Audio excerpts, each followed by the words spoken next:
of chicken nuggets! Mga kayamis, pag mayroon kayong pinaglumaang tinapay, huwag niyong itapon at gawin nating nuggets.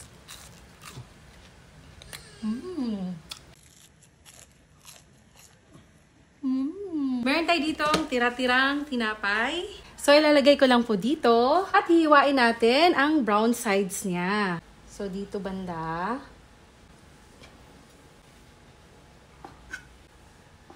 Okay, so parang ganito. So, ito hindi po natin itatapon at magagamit pa natin to. Ipa-flat lang natin at i-cut natin into 4. Tapos, ilalagay ko dito sa ating food processor. Hiwalay-hiwalayin lang natin para madali siyang ma-process. Okay, so pag ganito na itsura niya, okay na to. Ngayon naman ay meron tayo ditong chicken breast at hihiwain ko lang to. Hiwain ko siya ng pa-cubes or paliliit. So ganitong hiwa, okay na. Ilalagay ko siya dito. Mag-add tayo ng konting asin. Paminta, konti lang. Kung may powder kayo, mas okay. At maglalagay ako dito ng konting seasonings. Ayan. So, pwede po kayong maglagay ng carrots or patatas or mga sibuyas at bawang. Nasa inyo na po yun. Sa akin, sinimplihan ko lang siya. Ito na. Okay. Mag-a-add lang ako ng konting oil. Ayusin lang natin dito. Yan. So, tingnan nyo. Ganito ang consistency. Okay na to. So, ito na siya. Ilagay lang natin dito. Ilagay din ako ng oil sa kamay ko para hindi dumikit. Yan. I-form natin siya. I-form lang natin ng maayos. Tapos, cut na natin. And cut natin into form like nuggets.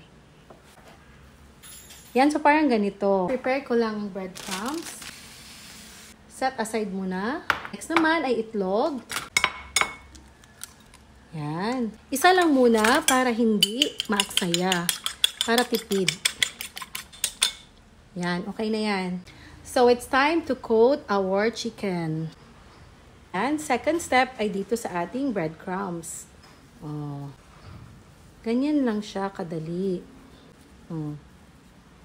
So, ganito, okay na, gumawa pa tayo ng marami. At ito na po lahat ang nagawa natin, mga kayamis. Prituhin na natin to. So, gaya ng dati, as usual, painit naman tayo ng mantika. So, mainit na ang ating mantika. Isa-isa na nating ilunod itong ating nuggets. Yan. Yan. So, mahina lang yung apoy niya para hindi masunog at siguradong maluto yung ating chicken sa ilalim. So, ayan, pag medyo brown na sa likod, tulad nito, pwede na natin siyang baliktarin.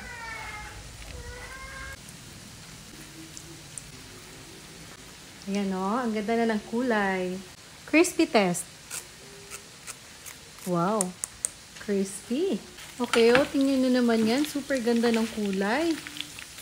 Ayan, oh. Tapos, hanguin na natin. Oh. Diba? Wow. Ayan na, oh.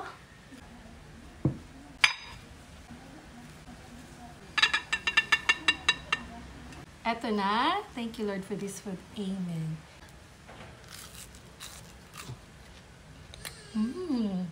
Chicken na chicken nuggets talaga. Tara, patikim natin kay Ragnar. Bibigay natin to sa kanya. Baby Ragnar, get one. Okay. You like that?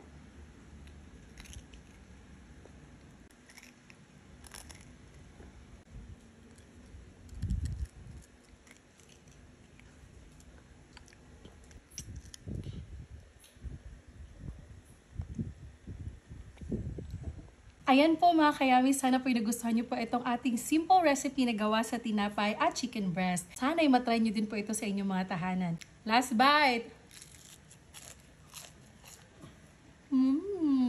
So ito na naman po si Yuri na laging nag-iwan ng kasabihang, laging kumain ng tama lang, para yummy like Yuri. Shh.